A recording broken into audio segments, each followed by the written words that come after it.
My 21st birthday was supposed to be my one night, but my sister Alexandra hijacked it with a staged crisis involving her new fiancé, Philip. My parents, Claire and James, ignored me completely to fawn over her. So, I silently removed my name from the lease and watched their world crumble. This is where the story truly begins, and you won't want to miss what happens. Make sure you're subscribed to see it through to the end. We're always curious. Where in the world are you all watching from today? Let us know in the comments. The silence in the restaurant was heavier than the humidity outside. I sat alone at a table set for 5, the white tablecloth stark and mocking under the dim ambient lighting. My fingers traced the rim of my water glass, watching the condensation bead and roll down, pooling at the base like the tears I was refusing to shed. It was 8:45 p.m. The reservation had been for 7:30 p.m. This wasn't just any dinner. This was my 21st birthday. For months, I had asked for one thing, literally just one thing. I didn't want a party, I didn't want a car, I didn't want a trip to Vegas. I just wanted a quiet dinner at Le Jardin, a place I had walked past 1,000 times but could never justify the expense for on my own. I wanted my parents, Claire and James, and my sister, Alexandra, to sit down with me for 2 hours without chaos. I wanted to be the center of attention for one single evening in my entire life. I checked my phone for the 20th time. No new texts. The last one was from my mother, Claire, sent 40 minutes ago. Almost there, Bella having a moment, don't order yet. The waiter, a kind man with salt and pepper hair who had refilled my water glass 4 times, approached the table again. His expression was a mixture of professional patience and pity that made my stomach turn.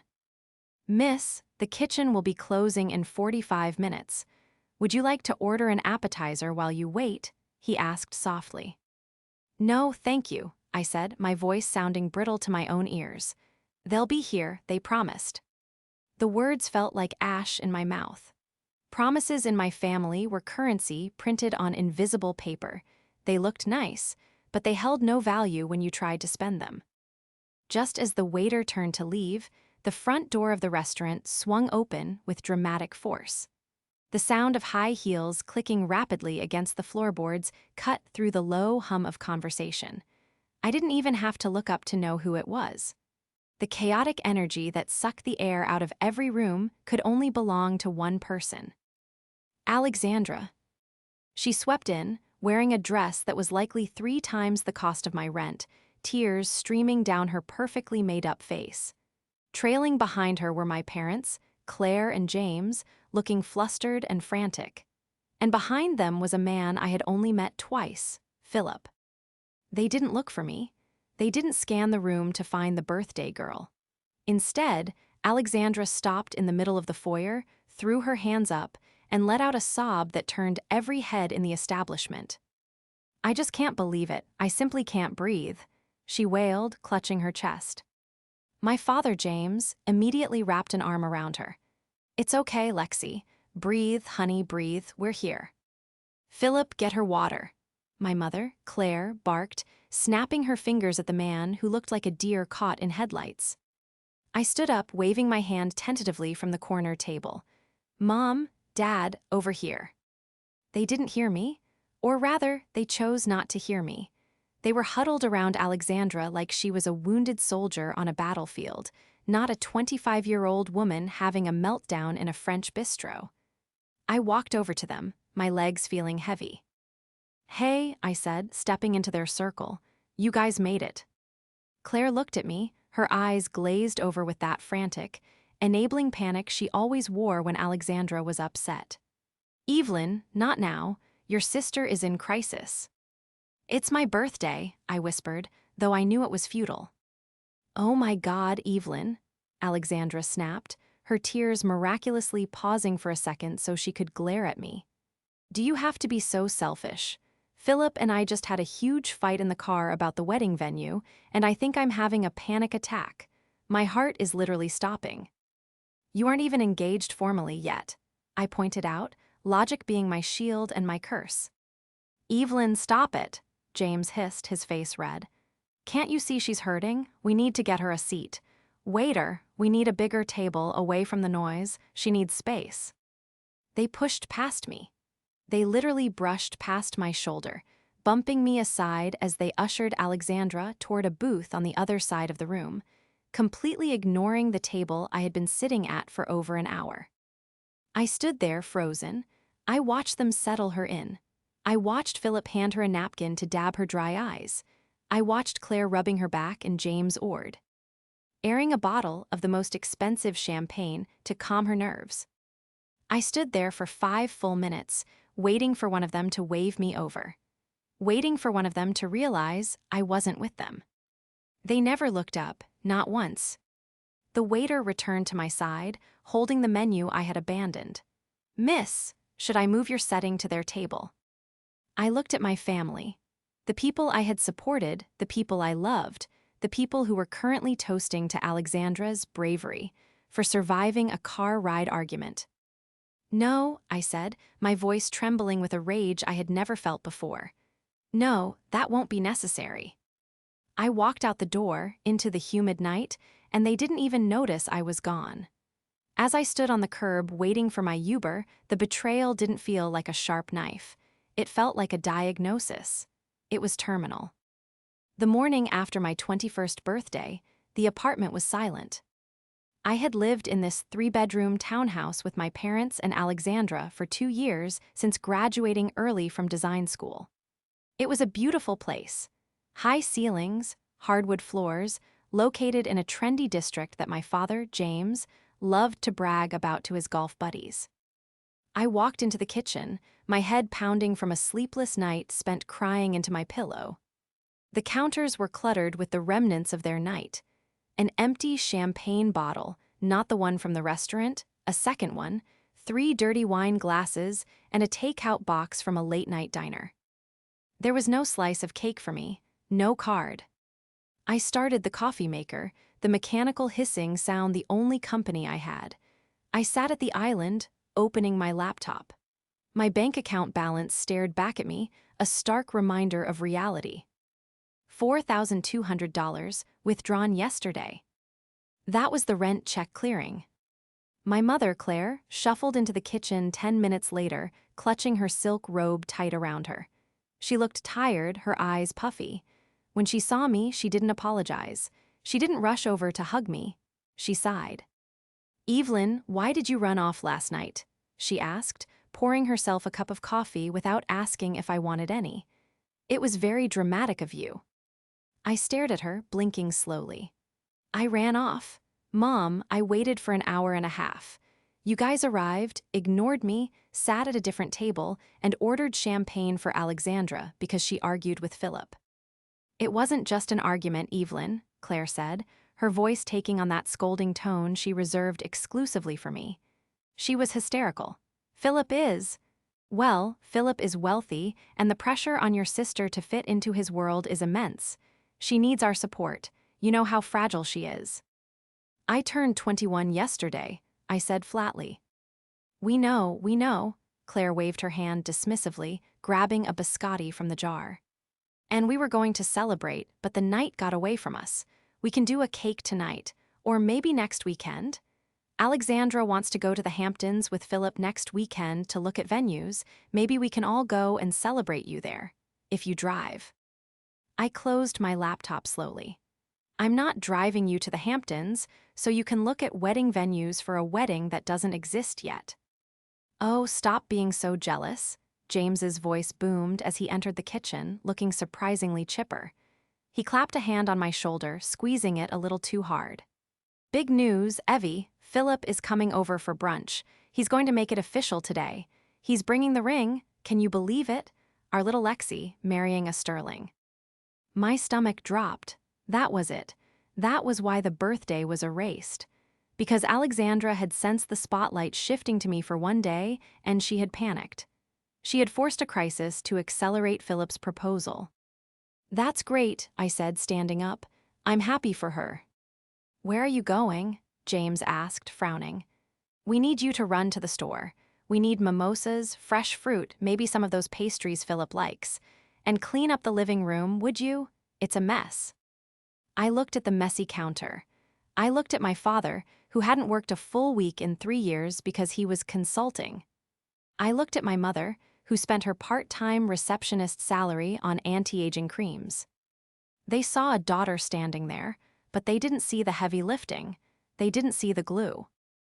I have to go to work, I lied. It was Saturday, but I often freelanced. Work, Claire scoffed.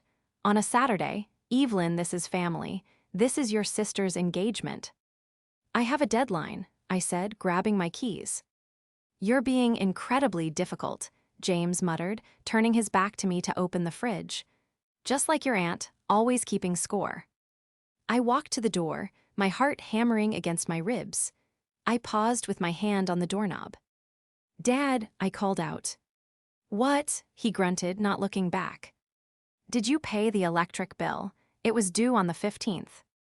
He laughed. Oh, don't worry about that. Stuff now, Evelyn. Philip is coming. We're going to be rich, honey, real rich. Just go to your little job. I opened the door and stepped out. They were celebrating a windfall that hadn't happened yet, banking on a man they barely knew to save them from a lifestyle they couldn't afford. They thought they were secure. They thought the roof over their heads was provided by James's, consulting, and Alexandra's charm. But they had forgotten one crucial thing. My name was the only one on the lease. To understand why I didn't scream, why I didn't flip the table at the restaurant, you have to understand the economy of our household. I wasn't just the younger sister. I was the battery that kept the machine running. Since I was 16, I had been the responsible one. When James lost his job in sales due to office politics, which I later learned was chronic absenteeism, I used my babysitting money to pay for groceries. When Claire forgot to pay the car insurance, I paid it from my savings. By the time I was 22, working as a junior graphic designer at a top firm in the city, the dynamic was set in stone. I made good money for my age, very good money, but I didn't live like it. I drove a beat-up Honda. I shopped at thrift stores. I saved every penny I didn't spend on them. And them, they lived like royalty on a pauper's budget. The townhouse we lived in cost $4,200 a month. James contributed $0. Claire contributed maybe $500 on a good month. Alexandra contributed nothing but drama. I paid the rest. I paid $3,700 a month so my family could live in a zip code that impressed their friends. The lease was in my name because James had bad credit and Claire had no proof of income. I did it because I loved them. I did it because I thought that's what family did, you support each other. I thought I was buying their love, or at least their respect. But Alexandra made sure the exchange rate was always 0. Later that afternoon, I came back to the house. I had spent the day sitting in a park, staring at the ducks, letting the cold reality settle into my bones. When I walked in, the house smelled of expensive cologne and fear. Philip was there. He was sitting on the plush velvet sofa I had paid for, a glass of champagne in his manicured hand. He was 28, handsome in a bland, catalog model sort of way, and reeked of generational wealth. He wasn't a bad person, necessarily, but he was weak. He was the kind of man who liked shiny things, and Alexandra was the shiniest thing he had ever seen. "Evelyn, there she is," Alexandra squealed. She was sitting on Philip's lap, a massive diamond ring weighing down her left hand. Look at it." She shoved her hand in my face before I could even take off my coat. "It's beautiful," I said quietly. "Congratulations, Philip." Philip smiled, a lazy, satisfied grin. "Thanks, Evie. Your parents were just telling me about how talented you are. Said you're doing some little art projects." "Little art projects?" I looked at James. He was beaming, refilling his own glass. "She's a whiz with the computer, Phil. She made the flyers for the church bake sale last year." I was a senior junior designer at Vanguard, one of the biggest agencies in the city. I had just led a national campaign for a sneaker brand, but to them, I was the girl who made bake sale flyers. "Actually," Alexandra interrupted, her eyes gleaming with that predatory glint I knew so well. "We were just talking about the wedding. Philip and I want to do it fast, like in 3 months fast. We're thinking a destination wedding in Italy, a villa in Tuscany. That sounds expensive, I said automatically. Well, obviously, Alexandra laughed, a tinkling, condescending sound. But Philip's parents are helping, and Daddy said he's going to pitch in for the travel costs for the family. My head snapped to James. Daddy is. James coughed, avoiding my eyes. Well, I have some things in the pipeline. And, Alexandra continued, clapping her hands. I told Philip that you would do all the invitations, the website, and the decorations, as your gift to us. I mean, since you didn't get me anything for my birthday last month, it's only fair. For her birthday last month, I had paid for her car repair. It was $800.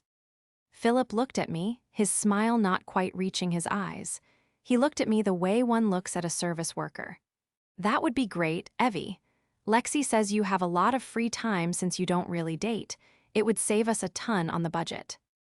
I looked at Philip, sitting in my living room, drinking the champagne I probably paid for indirectly, judging my love life, and reducing my career to a money saver. Then I looked at Alexandra. She wasn't asking. She was demanding. She was glowing with the triumph of having secured a wealthy fiancé, and she was already calculating how to extract every ounce of labor from me to make herself look good. And finally, I looked at my parents. They were watching me with bated breath. Not because they cared if I was okay with it, but because they were terrified I would say something to upset the golden goose sitting on the sofa. They were afraid I would ruin the con. Sure, I said, forcing a smile that felt like it cracked my face. I'd love to help. Alexandra clapped again and kissed Philip. See, I told you she's a pushover. She loves doing stuff for me. I walked toward the stairs. I'm just going to go change. As I walked up the steps, I heard James whisper loudly, "Don't worry about her. She's just Moody. She'll do whatever we need." I closed my bedroom door and locked it. I didn't cry. I didn't scream. I walked over to my desk, pulled out a fresh red notebook, and opened it to the first page. I wrote the date. And then I wrote Operation Eviction, Day 1. If they wanted me to be the little artist, I would design a masterpiece. But the canvas wouldn't be a wedding invitation. It would be their reality check. The transformation from doormat to demolition expert didn't happen overnight. It happened over a series of quiet, deliberate mornings where I sipped my coffee and watched my family dig their own graves. The following Monday, I took a half-day off work. I didn't tell anyone. I told Claire I had a dentist appointment, which she barely acknowledged because she was too busy looking at floral arrangements on an iPad I had bought her for Christmas. I drove to the leasing office of our townhouse complex. Mr. Henderson, the property manager, had always liked me. Mostly because I was the only person in Unit 4B who didn't treat him like a servant when the garbage disposal jammed. I sat in his office, the leather chair squeaking as I leaned forward. "Evelyn," he smiled, adjusting his glasses. "Good to see you. I assume you're here about the renewal. The lease is up in 60 days. I sent the packet to your email." "I did get it," I said, folding my hands in my lap to hide the tremor. "But I'm not here to renew, Mr. Henderson. I'm here to give my notice." He raised an eyebrow. "Oh, the whole family is moving." "No," I said clearly. "I am moving. My name is the only one on the lease, as you know. I will be vacating the property on the 31st of August.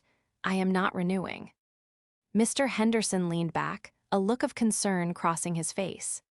"Evelyn, does your father know? I know James has.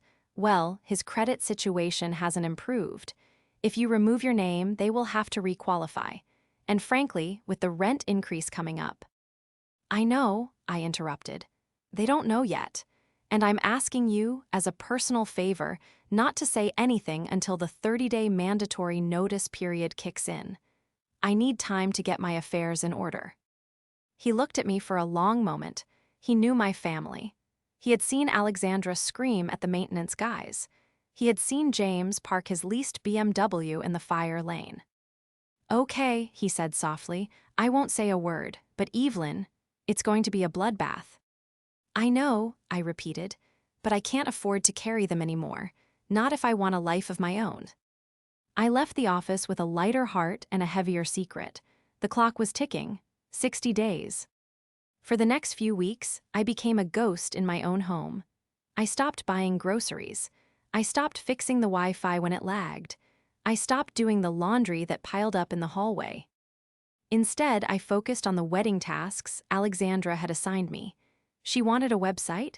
Fine, I built a website, but while I was coding, I was also investigating. Alexandra had claimed Philip's family was paying for the wedding, but James was covering the travel costs and the bridal party expenses. I did some digging. I found a folder on James's desk. He was terrible with passwords and physical security, labeled Project Wedding. Inside, I didn't find bank statements or investment returns. I found loan rejection letters, 3 of them. He had applied for high-interest personal loans and been denied. Then I found the emails between James and Philip. James, just checking in on the deposit for the villa. My parents are handling the catering and the venue fee, but as discussed, the reservation deposit for the bridal suite and the family travel is on your end. We need that $15,000 by July 1st. My father had replied, "Absolutely, Phil, just waiting for a liquidity event to clear. Money will be there." There was no liquidity event, there was no money. I realized then that my father was playing a game of chicken with reality. He was hoping to delay, deflect, or perhaps guilt me into paying it at the last second to save face. He was going to let the clock run down until the humiliation was imminent, and then turn to me, the safety net. But he had forgotten one thing: the safety net had holes in it.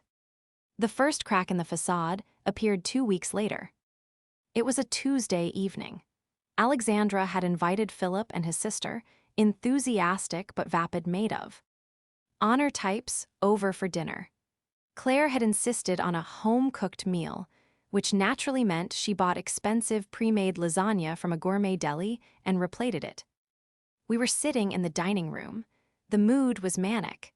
Alexandra was talking a mile a minute about the floral arches she wanted. "And obviously, we need peonies," she was saying, waving a fork. "I don't care if they're out of season. Daddy will make it happen, won't you, Daddy?" James, who was sweating slightly despite the AC being on full blast, nodded vigorously. "Anything for my princess. We'll fly them in from Holland if we have to." Philip chuckled. "That's the spirit, James. You know, my dad really respects that. A man who provides." I was eating silently, watching the performance art. Then the lights flickered. Once, twice.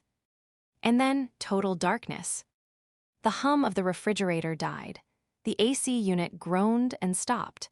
The ambient music from the smart speaker cut out. "What the hell?" Alexandra screeched in the dark. "Mom, the power went out." "James, go check the breaker," Claire yelled. I sat perfectly still in the dark. I took a calm sip of my wine. Phones lit up around the table like fireflies as everyone scrambled. James ran to the garage. We heard him fumbling with the breaker box. A minute later, he came back, his face illuminated by his phone flashlight, looking pale. "Breakers are fine," he muttered. "Must be a blackout in the neighborhood." "Actually," I said, my voice cutting through the panic, "it's not the neighborhood, look outside." They rushed to the window. The streetlights were on. The neighbor's porch light was blazing. "It's just us?" Alexandra asked, her voice rising an octave. "Why is it just us? Evelyn, did you pay the bill?" The room went silent. All eyes turned to me. Philip was holding up his phone to see my face. "No," I said simply, "I didn't." "What do you mean you didn't?" Claire gasped. "You always pay the electric bill. It's on auto pay." "I canceled the auto pay," I explained, keeping my tone helpful and light. "You see, Alexandra told me that the wedding budget was tight. And since I'm saving up to buy her a really nice wedding gift, and since I'm doing all the design work for free, I figured you guys could handle the utilities this month. It's only $300. $300, James roared. You let the lights get cut off over $300, with Philip here. I don't have it, I lied smoothly. I spent my paycheck on the materials for the wedding invitations Alexandra wanted. The gold foil paper is very expensive. It was a lie. I had plenty of money. It was sitting in a high-yield savings account labeled Freedom. This is humiliating, Alexandra shouted, slamming her hand on the table. Philip, I am so sorry. My sister is she's incompetent. Philip looked uncomfortable. It's fine. Maybe we should go to a hotel. No, James said quickly. I'll pay it right now. I'll call them. I watched my father fumble with his phone. I knew what was coming. He would try to pay with his credit card.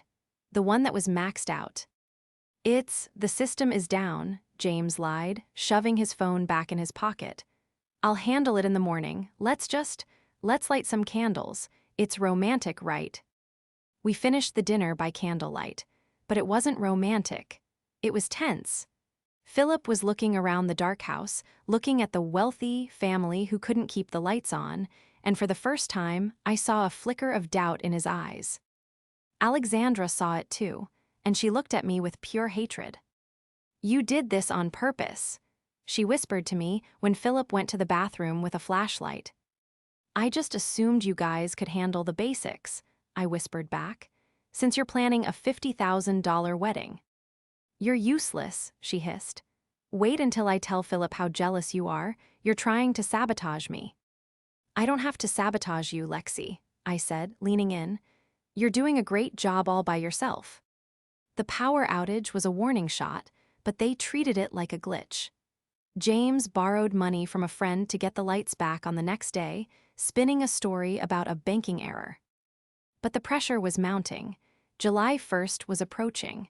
The $15,000 deadline for the villa deposit. I continued my silent exit strategy. I found an apartment, a small, sun-drenched studio on the other side of the city. I signed the lease. I started moving small boxes out at night, putting them in the trunk of my car and dropping them off at a storage unit before work. My room was becoming emptier, but they didn't notice. They never came into my room unless they wanted something. Then came the escalation I had been waiting for. 3 days before the deposit was due, I was at work when I got a notification on my phone from my bank app. Transaction alert. $5,000 pending at Venetian Weddings LLC. My blood ran cold and hot. I opened the app. It wasn't my debit card.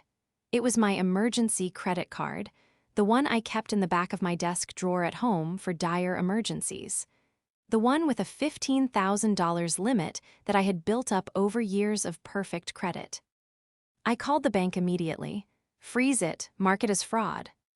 I drove home, my hands gripping the steering wheel so hard my knuckles turned white. When I walked in, the house was buzzing. Alexandra was on the phone, laughing. Yes, the deposit is sent. Well, a third of it. Daddy is sending the rest tomorrow. She saw me walk in and turned her back, continuing her conversation. I walked straight up to her, grabbed the phone from her hand, and hung up. Hey, she screamed. I was talking to the planner. James and Claire came running from the kitchen. What is going on? Evelyn, why are you attacking your sister? She stole my credit card, I said, my voice shaking with controlled rage. She took the card from my desk and charged $5,000 to the wedding venue. Alexandra rolled her eyes, crossing her arms. Oh, relax. Daddy told me to use it. He said he'd pay you back next week when his bonus clears. We needed to hold the date, Evelyn. You know how important this is. You committed fraud, I said, looking at James. You told her to steal from me. James puffed out his chest. Steal is a harsh word, Evelyn. We are a family. We pool resources. I am waiting on a check from a client. It's a bridge loan, essentially. You'll get your money back with interest. Don't be so petty. Petty? I laughed, a harsh, jagged sound. You stole $5,000, and here's the news flash. I canceled the transaction. I reported it as fraud. The color drained from Alexandra's face. You did what? I canceled it. The venue isn't getting the money. And if they try to run it again, the card is dead. You little witch, Alexandra screamed, lunging at me. Claire held her back. You ruined it. If we lose that date, Philip will be furious. His parents have already booked their flights. Then Philip should pay for it, I shouted back. Or you should. Why am I paying for your princess fantasy? Because you owe us, Claire yelled, stepping in front of Alexandra. We raised you, we gave you a home, and you have plenty of money, we know you do. You're just hoarding it while your sister suffers. It's cruel, Evelyn, it's sick. I looked at them, really looked at them. Claire, justifying theft as parental repayment. James, lying about non-existent bonuses to cover his failures. Alexandra, believing she was entitled to my labor and my credit rating simply because she existed. I checked your client list, Dad, I said, dropping the bomb I had been saving. I know about the loan rejections. I know about the credit card debt. I know there is no bonus coming next week. There is no money. James froze. His jaw worked, but no sound came out. You were never going to pay me back, I continued, stepping closer. You were going to let me foot the bill and then guilt-trip me into forgiving the debt, just like you did with the car repairs, just like you did with the rent. That's not true, James sputtered, but his eyes were darting around the room, looking for an exit. It is true, I said. And I'm done. I'm not paying for the venue. I'm not paying for the flowers. And I'm certainly not designing your invitations. Alexandra broke free from Claire's grip, her face twisted in an ugly snarl. If you don't fix this, if you don't call the bank and authorize that charge, I will tell Philip that you tried to hit on him. I'll tell him you're obsessed with him, and that's why you're sabotaging the wedding. I'll make sure you're humiliated. It was such a childish, desperate threat, but it confirmed everything I needed to know. There was no bottom to their barrel. Go ahead, I said calmly. Tell him whatever you want, but you better hurry. You have a deposit to pay in 48 hours and you're broke. I turned and walked to my room, locking the door behind me. I could hear Alexandra screaming downstairs, throwing things. I heard James on the phone, frantically trying to find another source of cash. I sat on my bed and pulled out my phone. I had the recording of the entire conversation. I had hit record the moment I walked in the door. I had the proof of the theft. I had the admission of their financial lies. But I wasn't going to use it yet. I had one more card to play, the trump card. The lease expiration notice was sitting in my email draft folder, ready to be forwarded to James. But not yet. The engagement party was this Saturday. Philip's parents were coming. Everyone was going to be there. That was when I would drop the final curtain. The engagement party was held at a boutique hotel downtown, a venue my parents insisted on to impress the Sterlings. It was an event they absolutely could not afford, likely put on yet another credit card that was inching toward its limb. The room was draped in white silk and crystals, a hollow simulation of wealth that made my skin crawl. I arrived 30 minutes late. I wore a dress I had bought with my own money, a sleek emerald green gown that fit perfectly. I wasn't there to celebrate. I was there to witness the end. When I walked in, the tension was palpable. The Sterlings, Philip's parents, Robert and Catherine, were seated at the head table, looking politely bored. They were old money. They could smell desperation like cheap perfume, and the air in the room was thick with it. Alexandra spotted me immediately.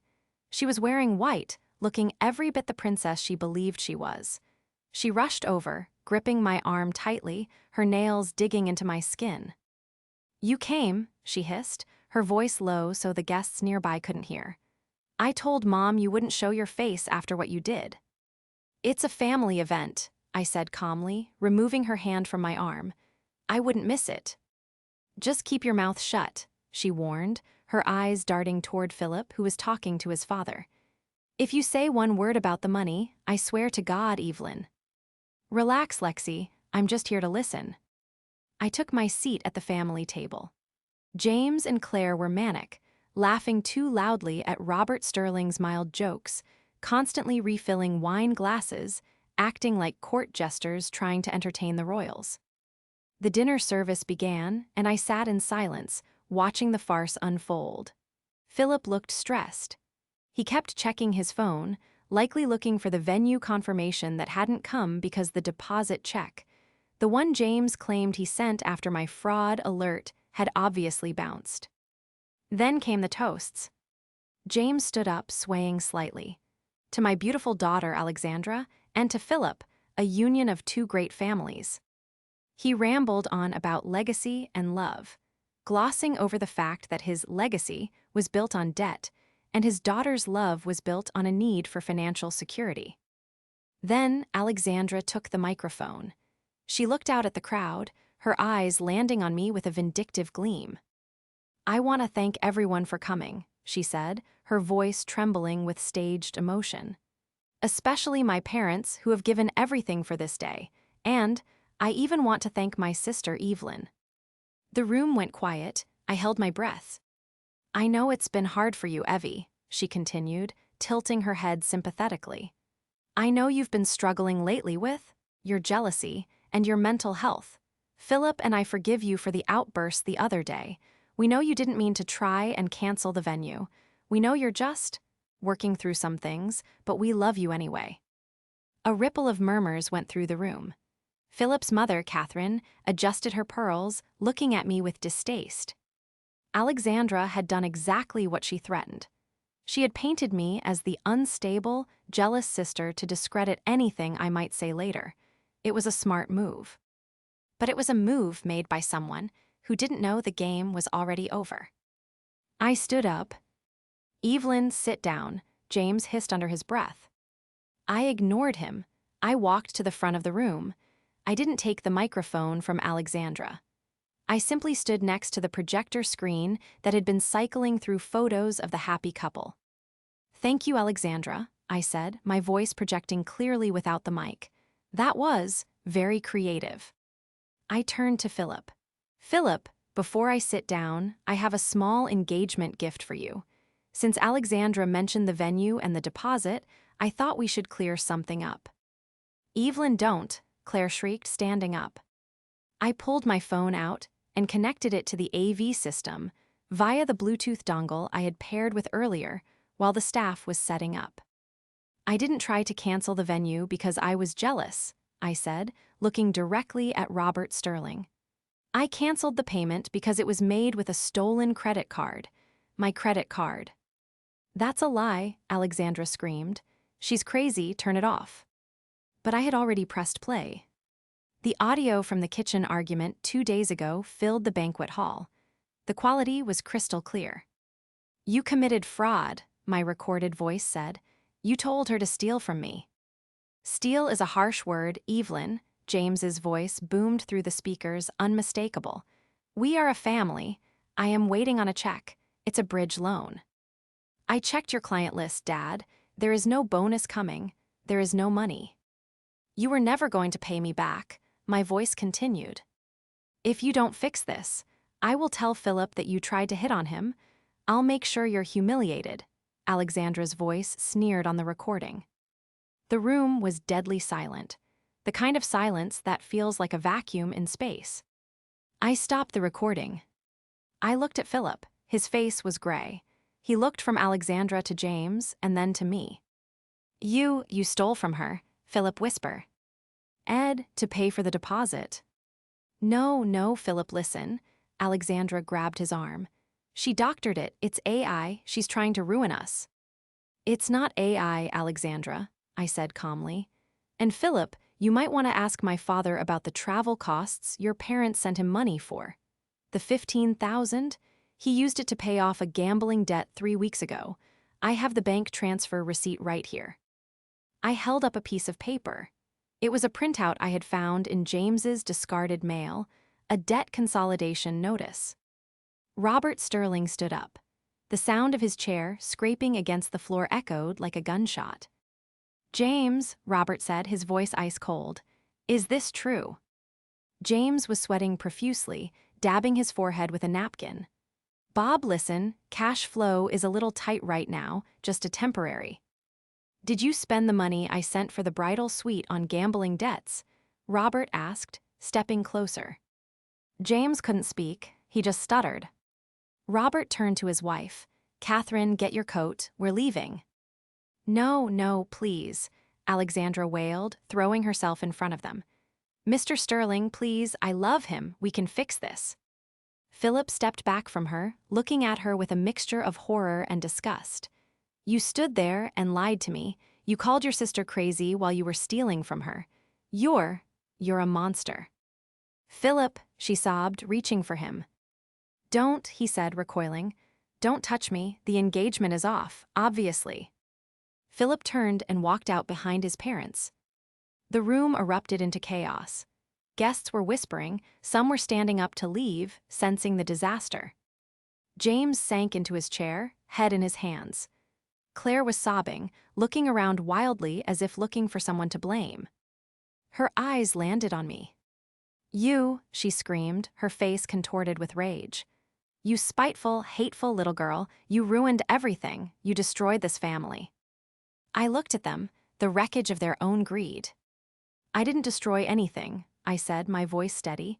"I just turned on the lights." "Get out," James roared, slamming his fist on the table. "Get out of my house, you're dead to me, don't you dare come back home tonight."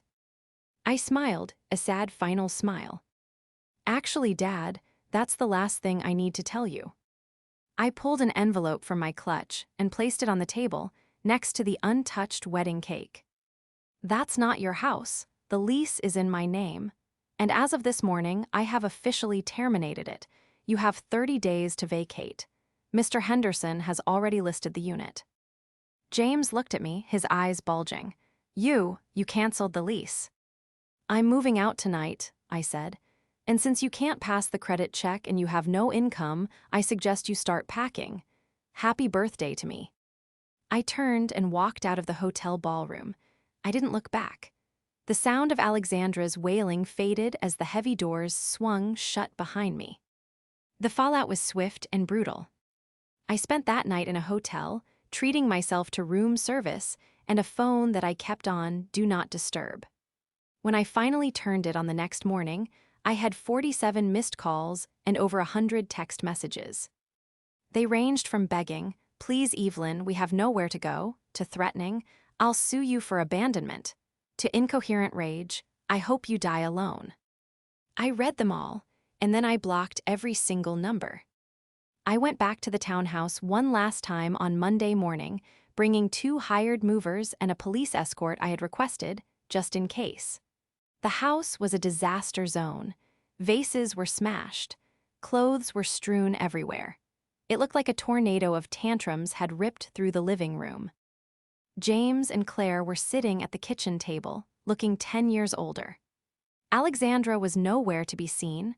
I later heard she was crashing on a friend's couch, trying to spin a story about how Philip was abusive, though no one was buying it. "Evelyn," James said, his voice hoarse, "you can't do this, we're your parents." I directed the movers to take my desk, my books, and the few pieces of furniture I had actually purchased. "You stopped being parents a long time ago," I said, not pausing in my packing. "You became parasites, and I'm done feeding you." "Where will we go?" Claire wept. "We have no savings. James can't work." "James can work," I corrected her. "He just chooses not to. And you can work too, Mom. Walmart is hiring, I checked." It was harsh. It was colder than I ever thought I could be. But after 21 years of being the fuel for their fire, I had to be the ice that put it out. I left the keys on the counter. I didn't hug them goodbye. I walked out the door, got into my car, and drove to my new apartment. The next few months were a blur of peace. My new studio was small, but it was mine. The silence wasn't lonely, it was luxurious. I had money in the bank. I had weekends where I could do whatever I wanted, read, paint. Sleep in without a crisis, without a scream, without a demand for money. I heard through the grapevine, mostly from aunts and cousins who had also distanced themselves from James and Claire, about what happened next. The eviction went through. They were forced out of the townhouse. James tried to sue Philip for breach of promise, which got thrown out of court immediately and resulted in Philip getting a restraining order against the whole family. James and Claire ended up moving into a grim, one-bedroom apartment in a bad part of town, living off James's meager social security and Claire's new job at a call center. Alexandra spiraled. Without Philip's money or my support, she couldn't maintain her influencer facade. She bounced from guy to guy, bridge to bridge, burning every connection she had. Last I heard, she was working as a hostess at a chain restaurant, still telling anyone who would listen that her sister stole her billionaire fiancé. As for me, 6 months after the party, I celebrated my 22nd birthday. I didn't go to a fancy restaurant. I invited 3 of my closest friends from work over to my apartment. We ordered pizza, drank cheap wine, and sat on my balcony watching the city lights. My friend Sarah raised her glass. To Evelyn, to freedom. To freedom, I echoed, clinking my glass against hers. My phone buzzed. It was a call from an unknown number. I knew in my gut it was one of them. Maybe James, asking for rent money. Maybe Alexandra, needing bail.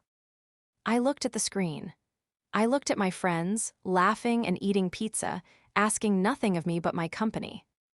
I pressed the side button, silencing the call. Then I picked up a slice of pepperoni pizza and took a bite. It tasted like victory.